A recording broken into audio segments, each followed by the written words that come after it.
Bienvenidos todos a el 10º programa de Manual y Liberal. Hoy estoy acá con un invitado súper especial que está desde Caracas y por supuesto yo estoy muy emocionada porque hoy vamos a hablar sobre un tema de lo que es el Manual Liberal, que es hablar del liberalismo versus el socialismo. Bienvenido, Humbert. ¿Cómo estás?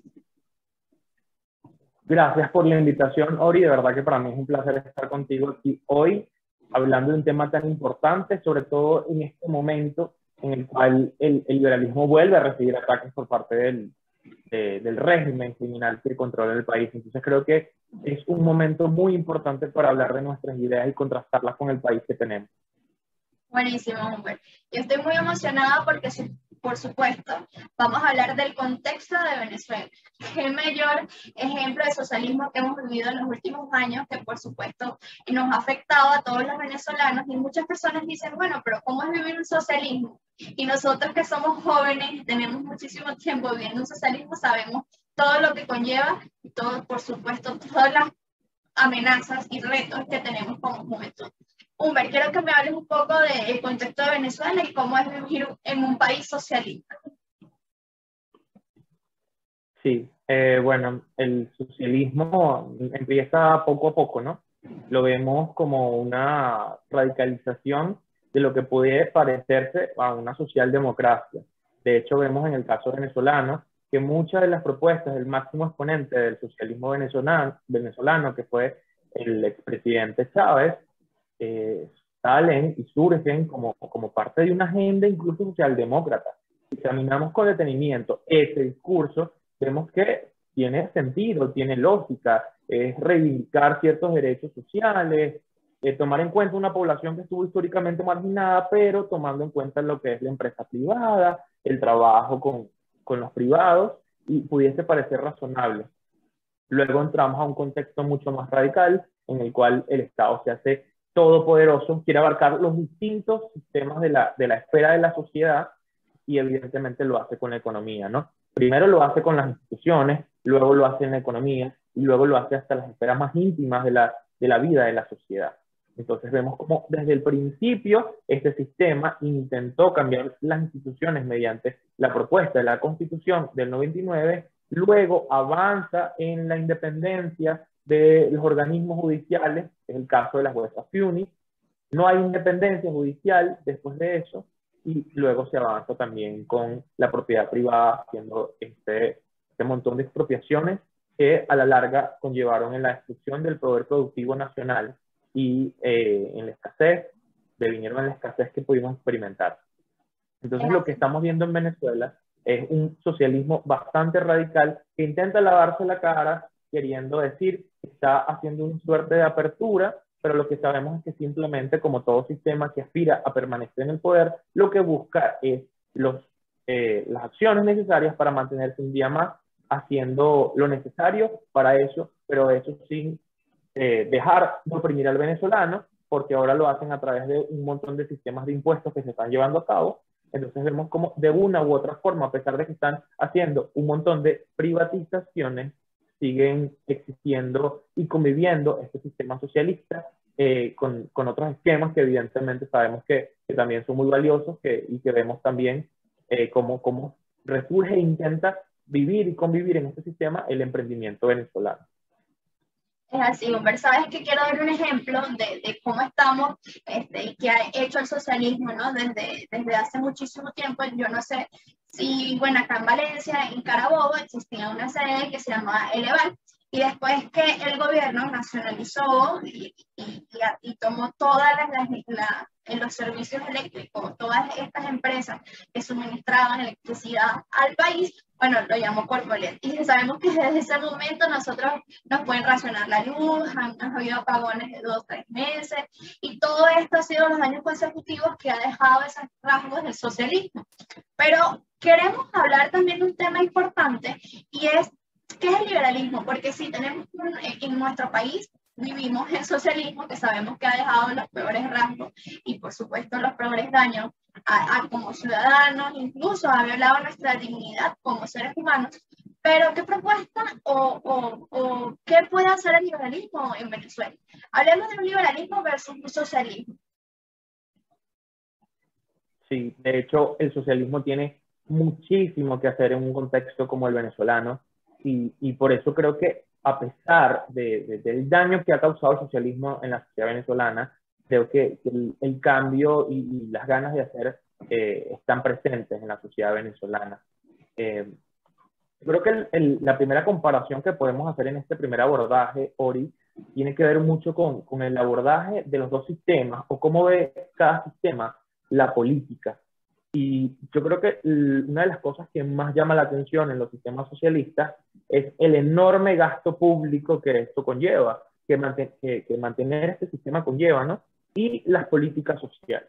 ¿Y por qué lo digo? Porque muchas veces, y por qué quiero empezar con esto? Porque muchas veces los socialistas utilizan la propaganda de las políticas sociales como bandera para poder conquistar colectivos, minorías, poblaciones oprimidas históricamente, para conquistar no a esas personas, sino sus votos y evidentemente poder hacerse con el poder. Esa es la excusa, pero es una excusa barata que lo que hace es perpetuar el poder. ¿Por qué? Porque vemos que este gasto público y estas políticas sociales no están dirigidas a solventar ningún problema ahorita.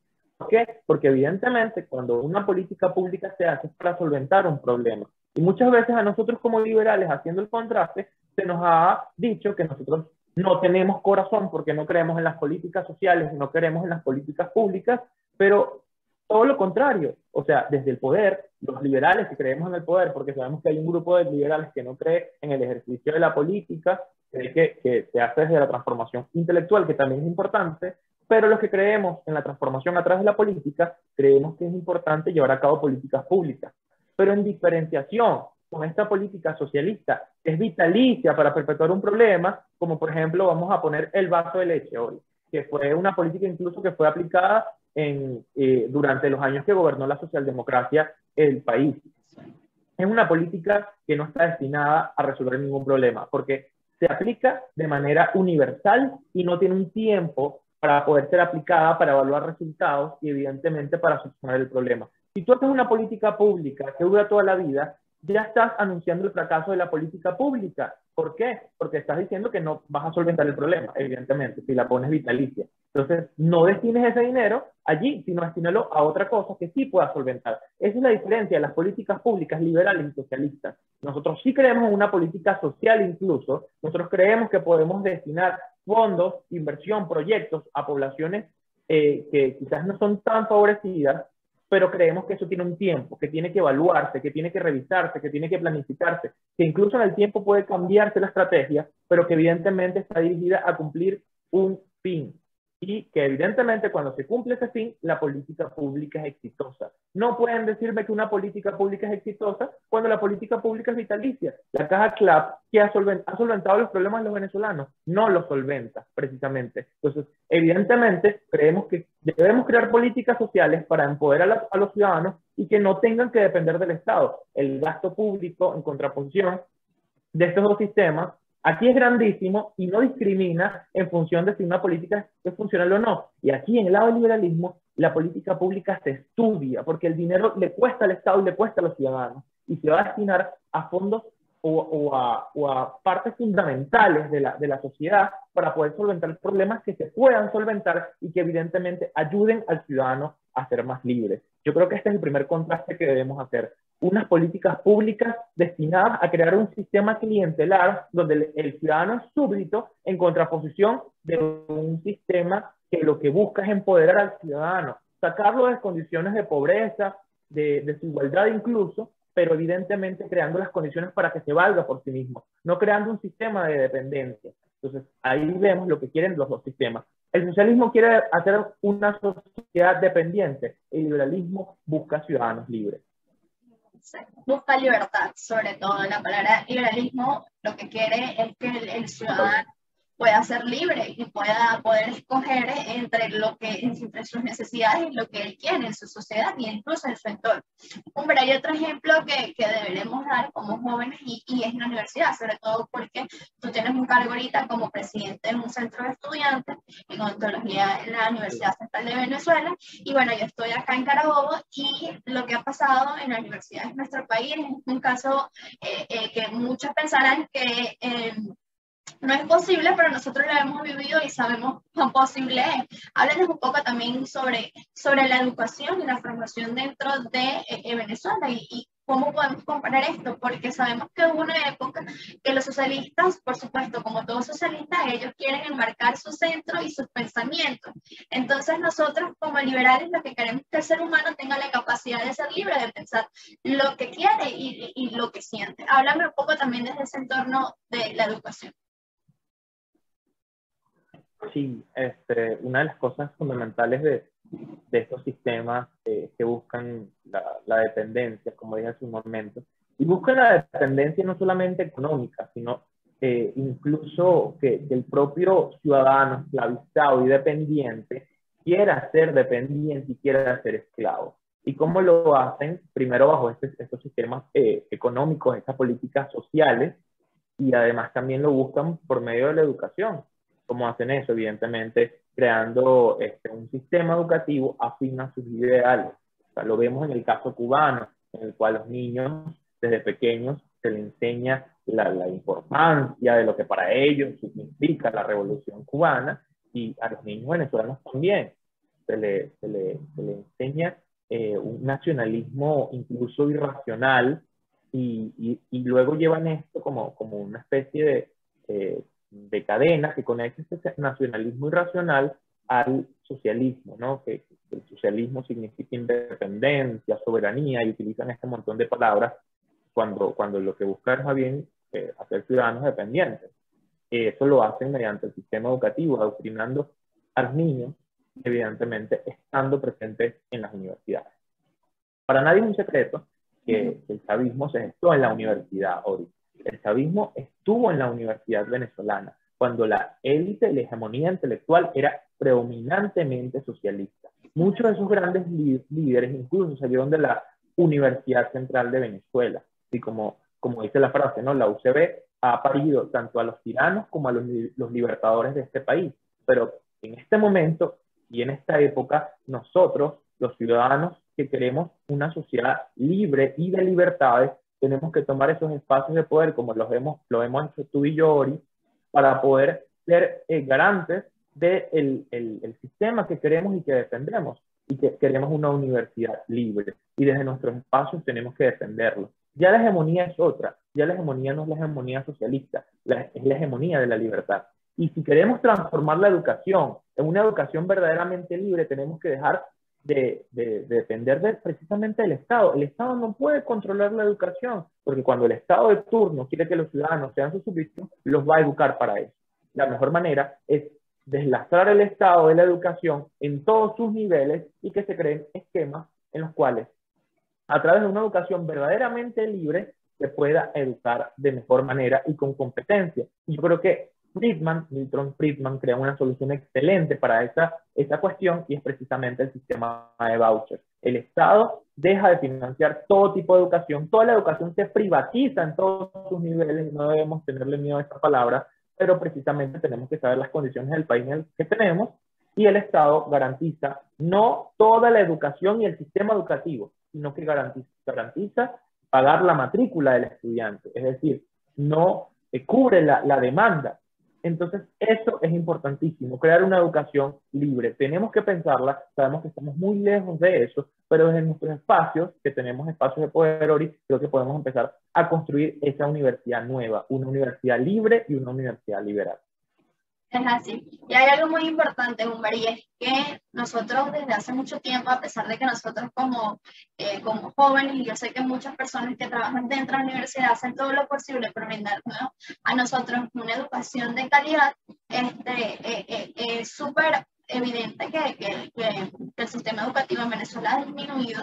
Por supuesto, porque antes no era igual que ahora, que por lo menos nosotros tenemos que ir a la universidad, pero tenemos que pensar, bueno, por lo menos te hablo en el caso de la Universidad de Carabobo, nosotros no contamos con un comedor, los baños no funcionan, el transporte de la universidad, que antes, bueno, eran dos iguanas, ahora tenemos dos, y así un sinfín de cosas y sobre todo el salario del profesor, que son un poco de la economía que representa el país.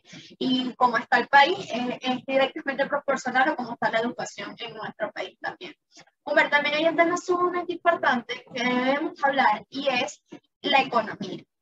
Hablaste un poco adelante sobre la economía, pero sabemos que los socialistas buscan un poco de, digamos, hagamos un ejemplo y es que en el momento cuando se regalaban las cosas, ellos prefieren poco trabajo, poco esfuerzo, pero ellos quieren centralizar todo y bueno, en Venezuela no es algo que sea un misterio, sino que acá también hay mucha corrupción y son muy poco transparentes. Hablan un poco también de cómo podemos ser el versus liberalismo y el socialismo, pero con respecto a la economía. ¿Qué proponemos nosotros como liberales? Sí, y bueno, me encanta este ejercicio que estamos haciendo porque estamos examinando la estructura del Estado y los distintos niveles de la sociedad en esta conversación que estamos teniendo.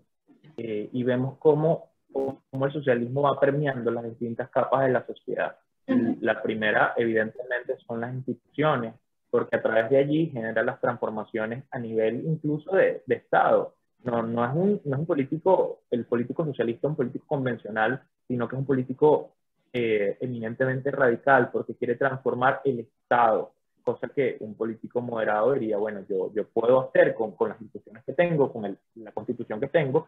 Un socialista siempre quiere destruir todo, como es el caso de Venezuela, como es el caso de Petro, que siempre, ahorita es presidente de Colombia y siempre ha querido cambiar la constitución. Es el caso de Chile, que intentaron cambiar la constitución, pero tuvieron un rechazo de la población y evidentemente a través de las instituciones se crea el esquema para poder llevar a cabo sus transformaciones económicas, porque transformar las instituciones a nivel de las instituciones, incluso como les comenté hace rato, las instituciones judiciales, las instituciones estatales, y evidentemente eso allana el camino para estas transformaciones económicas y distintas planificaciones centrales. Y es que esa es la premisa del socialismo a nivel económico, la planificación central.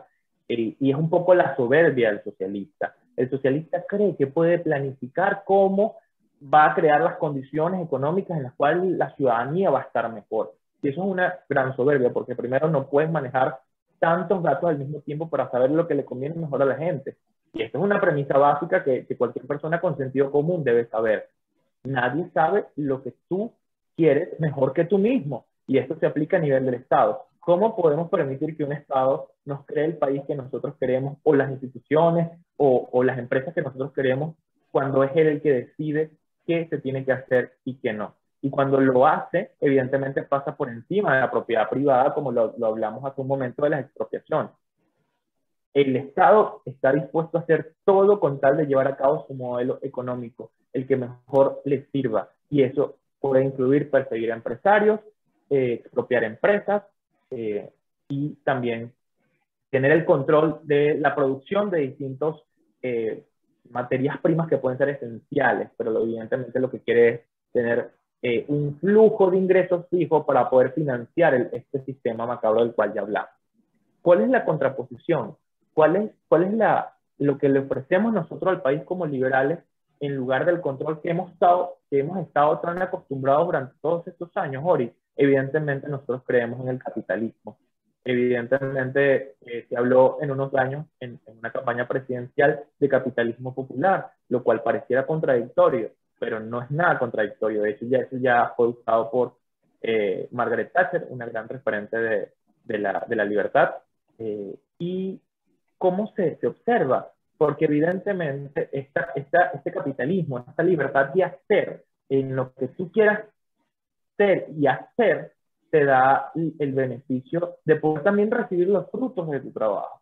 Que evidentemente cuando la sociedad se divide en función de tus capacidades y no de lo que quiere un Estado, porque sabemos que estos estados también totalitarios buscan incluso dominar hacia dónde va la sociedad y la economía. Incluso Maduro en un momento me acuerdo que dijo que Venezuela estaba graduando muchos médicos que no hacían falta, ¿no? Entonces vemos aquí la narrativa que se identifica con los socialistas.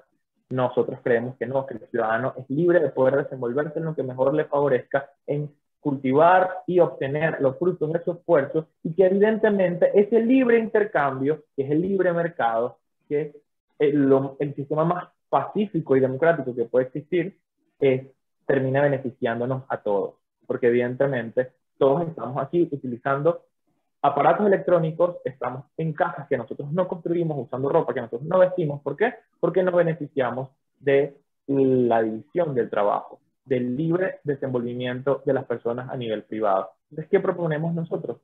Capitalismo, libre mercado, que las personas puedan ser y hacer sin necesidad de que un Estado tenga que regular los precios, de que un Estado tenga que decirle a los ciudadanos qué es lo que tienen que hacer, y evidentemente sin un Estado que sea dueño de todo. Porque ¿qué pasa? Cuando el Estado es dueño de todo, como en el caso venezolano, si el Estado quiebra, quiebra todo el país. Y eso fue lo que pasó en Venezuela. Para que eso no pase, tenemos que tener un Estado que no sea dueño de la economía, sino tenemos que tener una ciudadanía empoderada, dueña de la economía, y evidentemente eso hace que un país se diversifique a nivel productivo, económico, y evidentemente nos aseguramos de que cuando quiebre una empresa, no quiebre todo el país, como sería en el caso del socialismo. Es así, Humbert. Y algo muy importante en este proceso es la participación ciudadana. Vemos como en muchas oportunidades el ciudadano se limita a participar en asuntos públicos, que es sumamente importante por el hecho de que ellos piensan el gobierno les ha hecho pensar que ellos tienen que tomar posesión de todo. Humbert, quiero que me des unas últimas palabras y sobre todo consejos o qué sugerencias nos das o un mensaje que quieras dar para el Manual Liberal. Y por supuesto muy agradecida de que estés aquí el día de hoy y quiero escuchar un mensaje que quieras dar a todos los jóvenes y sobre todo al país. Sí, bueno, siempre me encanta tener este tipo de conversaciones. Ya hablamos un poco más de la profundidad del liberalismo a nivel político, cómo concibe el liberalismo al Estado y cuáles son las funciones del Estado. Hablamos cómo concibe el liberalismo el intercambio económico y la economía. Hablamos cómo el liberalismo concibe a la sociedad, una sociedad de individuos libres, y yo creo que eso es lo que más nos identifica a nosotros como jóvenes. Somos una generación que cree en la libertad, y no solamente en la libertad económica. En un Estado pequeño también creemos en una libertad individual, y eso es importante en nuestros tiempos. ¿Por qué? Porque a los liberales han querido satanizarnos muchas veces, llamándonos conservadores cuando no lo somos, cuando creemos desde siempre en estas causas. Estas causas son liberales, las causas de los derechos de la mujer, la causa de los derechos de las personas negras, la causa de los derechos de las personas LGBT. Yo creo que ahí tiene mucho que ver la juventud en esta transformación social que queremos llevar. Queremos sí un país con un Estado pequeño, queremos sí un país con capitalismo, queremos sí un país productivo, grande, pero también queremos un país con ciudadanos libres. Y yo creo que esa es una labor que nos toca a nosotros como jóvenes, no solamente nosotros que hacemos política ahora, sino a cada persona que desde su espacio y acción difunde las ideas de la libertad. Personas libres, ciudadanos libres, haciendo parte de un Estado que protege la libertad, que garantiza un Estado limitado, que no pueda abusar de la ciudadanía. Ese es el sueño que nosotros tenemos. Y no basta soñarlo, sino que tenemos que pensarlo, planificarlo, para cuando llegue ese momento estemos listos y difundir esas ideas. Yo creo que los jóvenes tenemos esa labor, ser la generación que, aunque no vivió la libertad, va a construirla y va a hacer que la libertad sea para siempre. Así, qué bonito mensaje. Gracias, Humbert, espero verte pronto y por supuesto, gracias a todos los que se conectaron el día de hoy. Estamos muy emocionados por este programa y por supuesto hasta un próximo episodio de Manual Liberal. Hasta luego, chao, Humbert.